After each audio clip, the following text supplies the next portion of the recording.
great podcast with Zach and Chris. My name is Zach Graveson, and with me is a man with the financial plan. Chris, how are we doing, sir?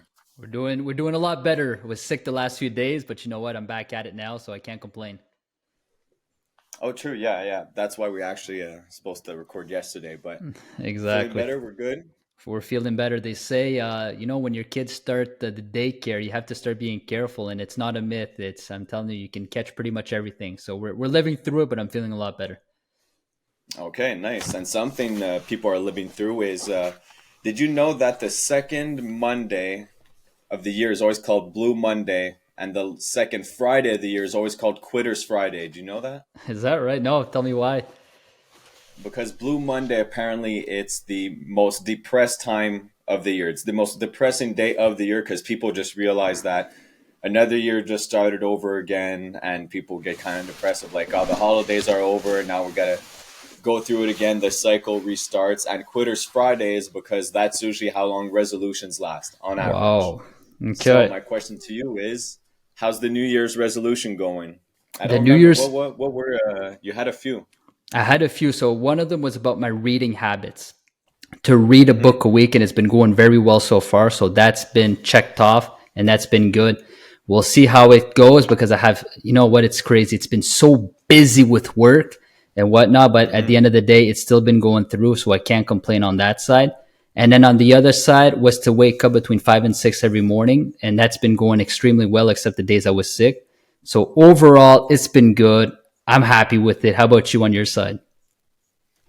Doing good. I mean, the main one was just one article a week. So right now we're at four. Gonna have the no, we're at three. Gonna have the fourth tomorrow, and I kind of just rearranged my routine to keep my Sunday mornings for a little bit of work. And honestly, it's helped me a ton. Yeah. Because as you do this self-employed thing, having your own business, you kind of slowly build yourself a schedule. And I was someone who always said, "I wish there was 30 hours in a day. I don't have enough time. I don't have enough time."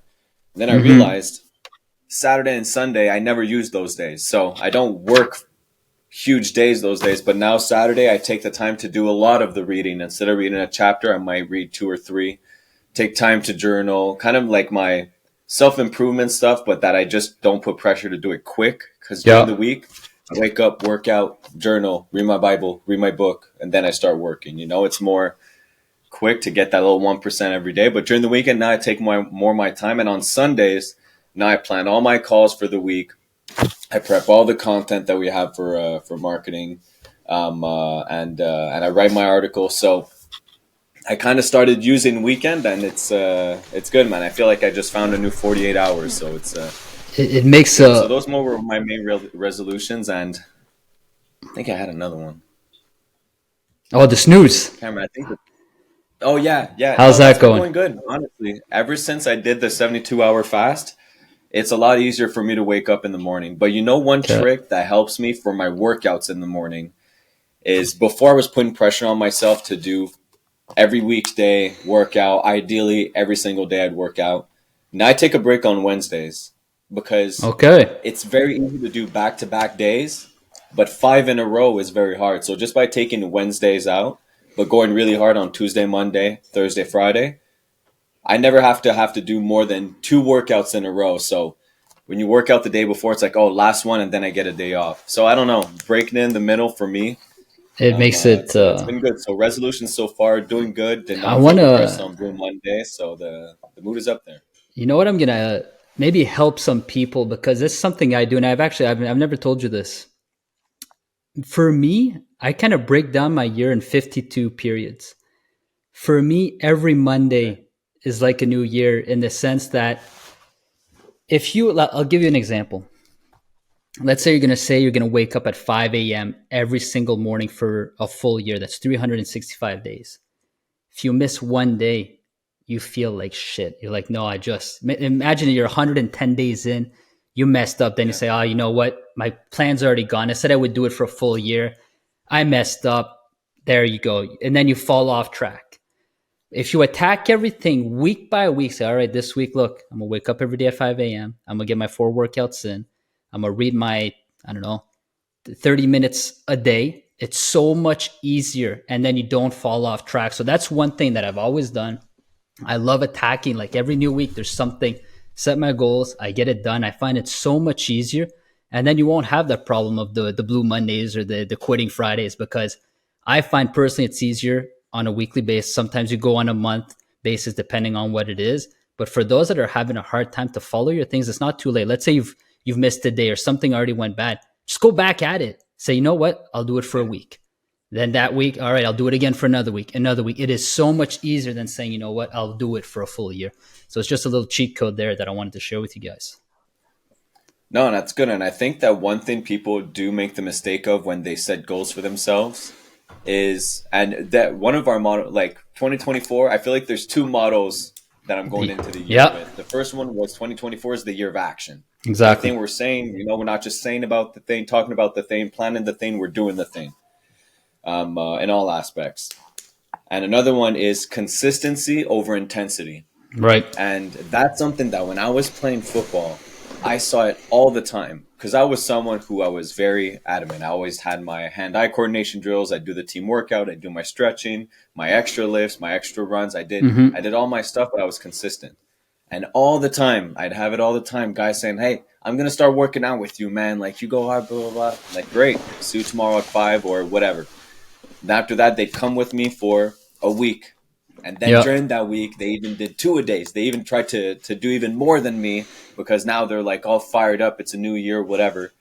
But then after 3 weeks, a month, and then they start falling off. Why? Because then their bodies hurt it. So they went too hard. So people will go really hard for 2 weeks, but then they have to take 3 weeks off. And then after that, they only do twice a week. And then they try to, instead of me, my goal this year is, every time I start something new, I always think about the most intense version of it. Then I'm like, you know what? Let me water it down. I'm still going to strive for that goal where I'm going all out all the time. But what I'm going to hold myself accountable to is just this minimum. Because if I work out 4 times a week for the entire year, hour 15, I'll be in pretty darn good shape.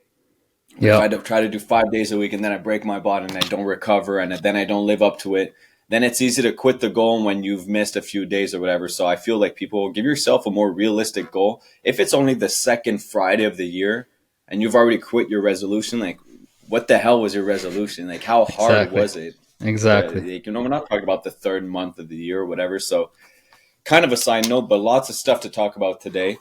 Market headlines, S&P hit an all-time high. I know there's something with BlackRock that you want to talk to people about. And then I think you got something, another few questions ready for me. We're going deep again this. Exactly. So look, we're going to go real quick through the headlines. And one thing I want to make clear, guys, about the headlines, we love sharing these for you guys, so you guys are up to date with what's happening in the market. But you guys need to know, most of the time, it's mostly noise. You guys have to make sure you got your long-term plans in place, stick to it. And the more you can ignore these in the long term and stick to the plan, the better off you'll do. So headline you probably heard this week, S&P 500 just hit its all-time high. Someone's hearing that, says, man, the market must be doing great, whatnot. But if we go back to December 31st, 2021, and we look at the level that we finished at today, we're only up 1.5%. People tend to forget. From the December 31st, 2021. So if we go back to December 31st, 2021, market, that's when it peaked before it started going back down again. Another tough year. 2022, extremely difficult year. Then 2023, another great year. We're only up 1.5%. So in other words, we're pretty much flat for the past 2 years in the market. With that said, it's only 2 years. The U.S. stock market has gone periods of over 10 years where it's been flat. So it's tough, when you want to stay disciplined and be invested in the long term. Imagine you put in $10,000, 10 years later, it is at the exact same level. So people would have said, why would I ever invest in the U.S. market? Yet, if you look at it over the long run, it's one of the markets that has delivered the biggest returns. That's why you got to be disciplined. Got to do it for the long term. And not only that, that's why us at FG, we strongly believe in diversification. That's why we're invested in the US markets. We're invested in the international markets, in the Canadian markets. For retired clients, we'll have bonds, infrastructure, some real estate. So Just have your plan in place, invest in the long term. So that's what I wanted to say about that headline there of the S&P 500 reaching its I got a top. question. Of course. I'll call these because I like to play the role of the investor, the client, when we do these and when you bring up these topics. So I'm gonna do a question of the people here, and what would you say to people who say that they just invest in ETFs, and let's Yeah. say the S&P 500? They Yeah. just invest in ETFs because they save on the management fee that they have to pay the advisor, Yeah. and well, the markets are the markets. So, what do you say compared to what we do with clients versus someone who's just going to invest in an ETF? Like, if I was a client and I'd say, "Why would I invest with you, Chris? Because I'm just going to put it in the S&P 500." Okay, that's a It's great question. unbeaten every year. You always hear that. And you know what? I love the fact that you asked me that, because one, it's one of the biggest points that people usually argue with when they go to, like, why would I pay an advisor? As you know, under $1 million, Zach, we charge 1% for our clients, which is a big amount. Which is industry standard, I think, Exactly. right? It is. Yeah. Now, if you look at research of where an advisor adds value, and if you look at it, research has shown we can add up to 3% as far as our value goes to our clients. And it's not because of the investments we pick or whatnot. It comes down to the behavioral science of it. And I'll give you a perfect example, okay? Take Peter Lynch's Magellan Fund. He was the number one portfolio manager of all time. He averaged something ridiculous, like 29% over 20, I don't know if it was 13-year period or something crazy, which was Wow. incredible. He killed the S&P 500 over that period. His returns were outlandish. But you know what, Zach? Over 90% of people that invested with him actually lost money. How do you explain that? Let's take a graph. So Yeah. So the this guy averaged 29% over what, 20 something years? it was about And 13 years, 90% of but people lost money? 13 exactly. years? Okay, so average 29% over 13 years, and 90% of people who invested with him lost money? And I'll tell you why. Yeah, It's you're our gonna have to unpack psychology. His fund would go up. All right, people would buy. He just had a crazy year. He returned 40%. All right, I'm going in, I'm going in, I'm going in. Next thing you know, he dropped 20%. This guy doesn't know how to manage money anymore. They'd sell. That's where we come in, Zach. Most people, after a year where the NASDAQ's going to be going and have a huge return, let's say pops up 40%, they're going to go, this is where the money's supposed to be at. They go in, they go in, they go down. Past couple years, I saw so many quote unquote finance influencers say ARK. Look, guys, just invest with Kathy Wood's ARK, ARK, ARK. She just returned a killing. I'm not saying she's not going to do well in the long term, but she went up an insane amount. Then her fund dropped 70 some percent. And then people, they're stuck with that. So if someone, What was it with that fund, by the way? Because I've heard a lot about that. What was it with that fund? She was was doing something different? Or? No, but it's an extremely tech focused growth, internet, AI, robotics, and it did extremely well during COVID. I mean, look, the economy shut down, As with tech all heavy, tech companies. and so it exploded. So these are some of these things. And I'll be honest, Zach, if there's this client that would be able to invest and be diversified in the S&P, never sell, just buy it all the time and have no behavioral issues, can rebalance himself, he won't need us. Maybe on the planning side, the tax optimization, the TF, RSPs, fiscal optimization, making sure that we maximize out the returns, tax strategies. We add a lot of value there. And we've done it for clients where just the tax strategies that we've put in place has paid our fees for the next 10, 20, 30 years. Mm-hmm. So, but if you can do it yourself, I have no problems with do-it-yourself investors as long as they're doing it well and they know how to do it. But unfortunately, not a lot of people can. And it's, so that's what I want to say, but I appreciate the question. No, yeah, I like that. Okay. And then BlackRock. It was actually, it's Blackstone. Close enough. So, but they came from the same company, eh? Isn't it one that left BlackRock to start Blackstone? Right? I believe so. And I read that one in Schwarzman's book there last year was great. It's about how he started the biggest PE private equity business, though, which was very good at Blackstone. But what I wanted to share with this one, and I find it interesting. Why? Because it affects, it is a Canadian company that they're acquiring. So they're taking Tricon Residential private. What does that mean? So now we have another big private equity business that are buying up residential real estate again. And one thing that's not that it's alarming, it's just we already have, as you see, especially in Canada and the US too, we have problems with real estate. There's a lack of availability.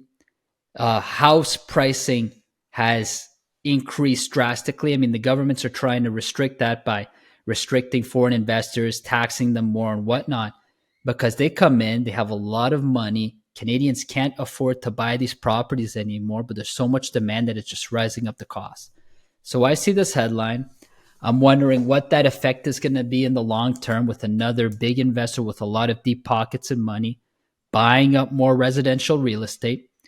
So I just thought it'd be, it was a headline that spoke to me. I don't know So what exactly does what that the mean, impacts are going to though? be. So what does Okay. that mean? So a private company is buying up residential real estate, like houses, like the one that you bought that I just got in Sherbrooke. People are So buying, private companies are buying these to what? Turn them into rentals? yeah, so in this, we see that a lot more in the States where people would actually buy single family homes and they'd rent them out. Hmm.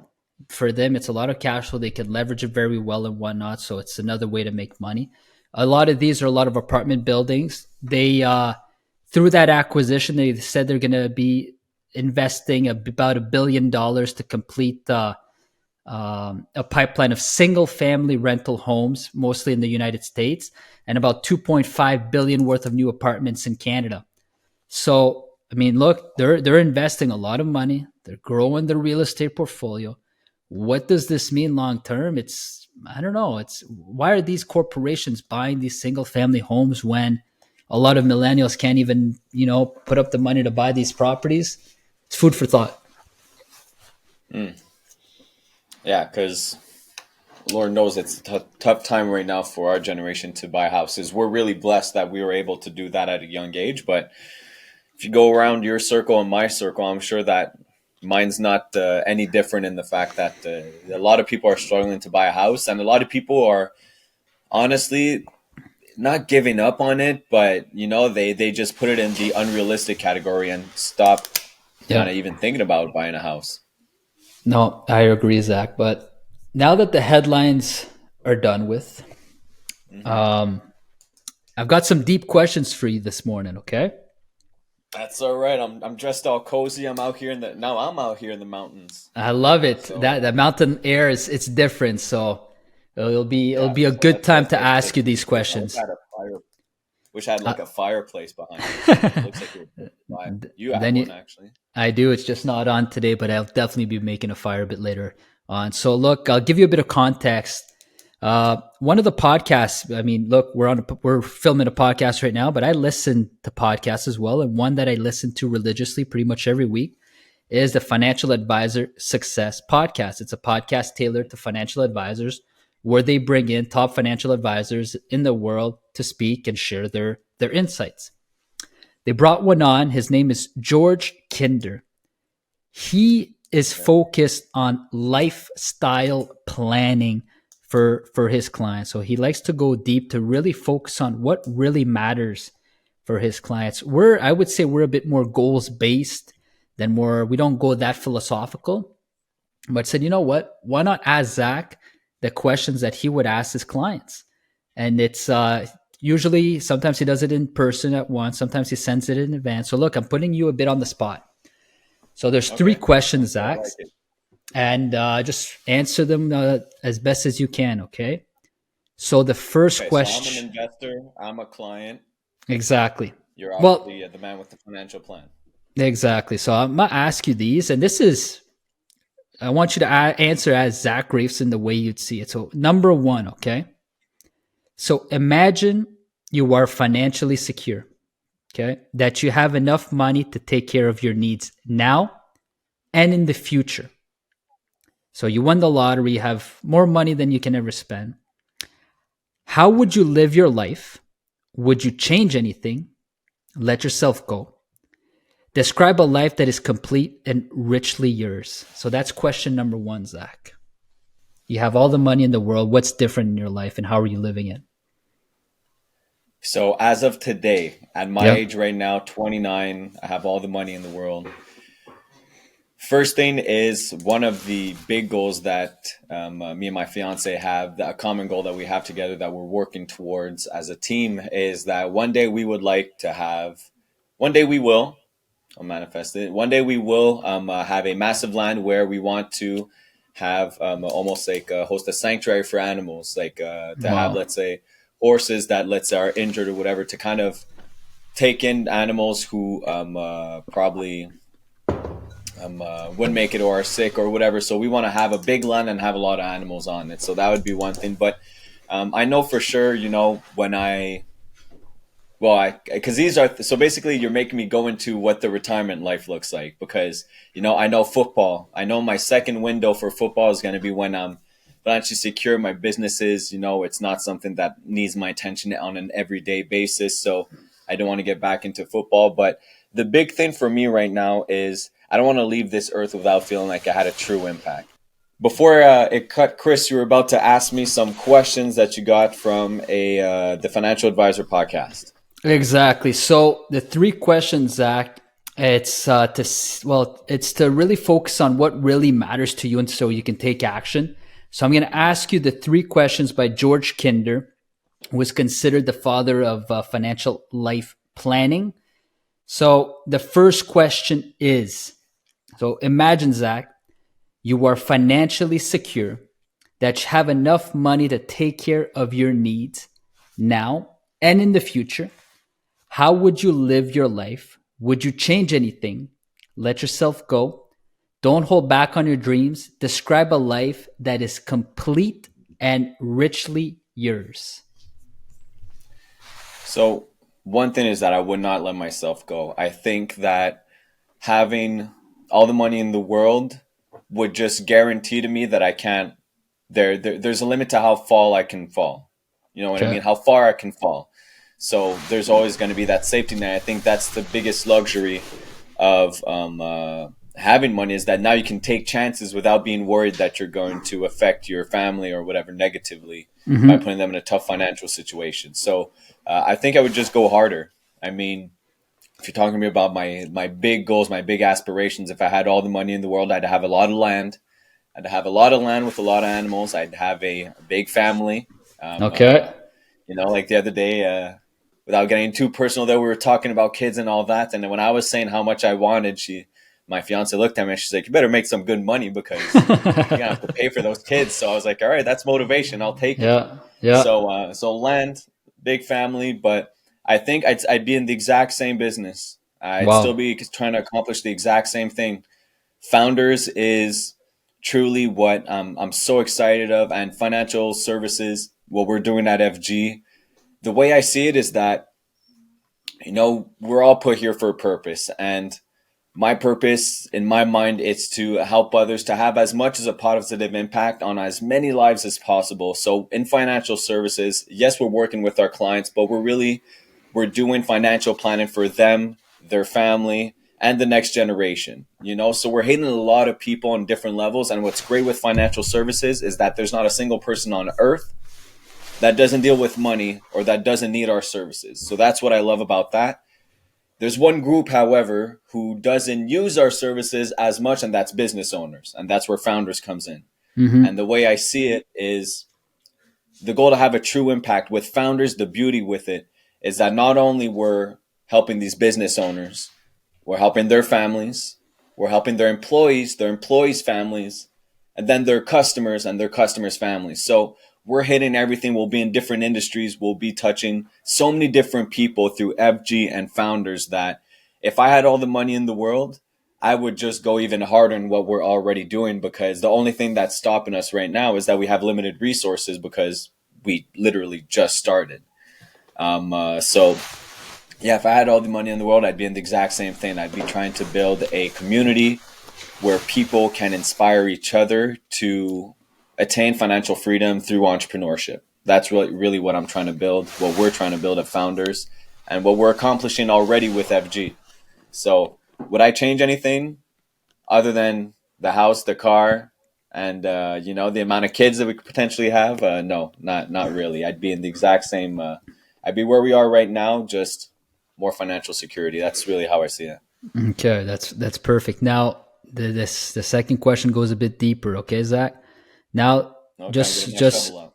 just note that this does not assume that you have unlimited funds. So it's not like after the first one where you have unlimited money. So now it's with your situation right now. Okay. So now imagine that you visit your doctor who tells you that you only have 5 to 10 years to live. You won't ever feel sick, but you will have no notice of the moment of your death. What will you do in the time that you have remaining? Will you change your life, and how will you do it? Wow, that's deep. 5 to 10, it's different than 5 to 10 years is different than 5 to 10 months. Yeah. If you would have told me 5 to 10 months, it would have just been family, friends, just enjoy that, enjoy the small things. Mm-hmm. 5 to 10, it still gives me time to kind of do something, especially if I'm not feeling sick. I don't know. I don't know if I'm boring you with an answer, but it's going to be No, the no. exact same thing because again, it's like before I leave, I got to leave some type of legacy, and whether it's through blood with kids and all that, or through business where you're helping people, because that's a darn thing with entrepreneurs and business owners is that they're so passionate about what they're doing. Those are the people that make you feel alive because you talk to people and I mean, nothing against them, but there's not a conversation I hate more than someone complaining about their job and not doing anything about it. Complain about your job, but tell me your plan after. Then we're going to have a Mm-hmm. conversation. Mm-hmm. But I love talking to business owners because they're passionate about what they do. They're doing that 24/7 and they're always looking at ways to better themselves. So you give me another 5 to 10 years, no more, but I have good health until then. I think I'm working with business owners again and trying to help as many people achieve that dream, achieve that financial freedom through entrepreneurship on their own terms, their own definition of financial freedom, because financial freedom could be 45K a year, but just flexible schedule for someone. For Mm-hmm. someone else, it could be making 5 million a year with 5 businesses and this and that. But yeah, I think it would really be I got 5 to 10 years to have a true impact on the people around me. And I think it'd just be deep, deep with family, obviously prioritizing family all the time. But then on the other thing, I couldn't just be doing nothing. So I'd be I'd be helping business owners, and also I'd get involved in sports again for sure because I love Okay. working with student athletes. So I love giving back to that community. It's done so much for me, and it teaches you so much on life that I think that with the time I'd have left, I'd try to just spread as much of the few that I learned to other people and try to help them so that that kind of lives on after that 10 years. I love it. So, Zach, we're moving on to the last question. Okay, today's the day. Taking it a So little deeper. a little deeper. It's like an onion, man. We're peeling it layer by layer. So today, so finally, so imagine that your doctor shocks you with the news that you only have 24 hours to live. Okay, so it's not what you're gonna do or whatnot, but this is the question. Notice what feelings arise as you confront your real mortality. Ask yourself, what did you miss? Who did you not get to be? And what did you not get to do? I mean, what did I not get to do would to be to have a family Yeah. and to continue the Graveson name because I'm the last one in my family that can continue the name. So that'd be the first thing that come to mind. What would I have missed out on? Honestly, I as corny as it is, man, I don't have any type of regrets as of right now. If I had another 24 hours, there's so much that I would have wanted to do, like build a business, have Yeah. kids and all that. But in terms of where I am right now, I wouldn't go back and do anything differently. And I think that's one thing where when I played football, I was doing everything to go pro. Why? Because I knew that if I didn't go pro, but that's how I did it, I'd have peace of mind, and I would never Hmm. tell myself, what if I did extra work other than the team workouts, And I was having the conversation with my fiance this week where she had an interview, and she did her best, and we were talking about on the way here to Tremblant. Actually, we were talking about if ever you don't get the job, it just wasn't meant to be because she couldn't have done any better. She couldn't have Yeah. prepared more and all that. So I think with whatever goal you set, make sure that you gave it all you had, because if you don't achieve it, well, there won't be any what ifs or anything that you would have done differently. You just know that God had a different plan for you. So what would I would have wanted to build is, yeah, a business and a family to kind of accomplish those goals. And what I would do with the last 24 hours, honestly, I would go with family and I would call all my closest friends to say how I appreciate them, how I love them, how they've impacted me, and just the one last good talk before I go. But damn, Chris, I thought you went Yeah. deep last time with the No, questions. no, You're no. getting me in the field right now. We went deep today, but what I love, Zach, it's usually when people answer these questions, there's a lot of divergence after, because look, unlimited money, it's easy, you get to do whatever you want, but then you have less time. So then they start saying, well, other things start popping up of what really matters to them. And then it comes down to the same thing. But look, from question 1 to 3, you follow the exact same path. We see what matters to you, what you want. And that's why I know you're going to have immense success in everything that you're going to do, because one, it's laser focus. You want to give back. You want to help business owners, which is a field that they're very neglected. It's weird to say, but it's extremely neglected. So I Hmm. want people listening to these podcasts is ask yourselves those 3 questions when you're thinking about, because there's a purpose to everything. When I could have stayed at the bank and made great money, but for me, my freedom was worth 10 times more than that. And for me, able to build something that where my direct work would be recompensated by the time that I put in, that's worth a fortune to me. So everyone's different, and that I respect, but just find your why and then act on it and make sure that the actions that you're doing reflect your actual whys. So sometimes we just have to kind of ask ourselves these deeper questions to really know what we want.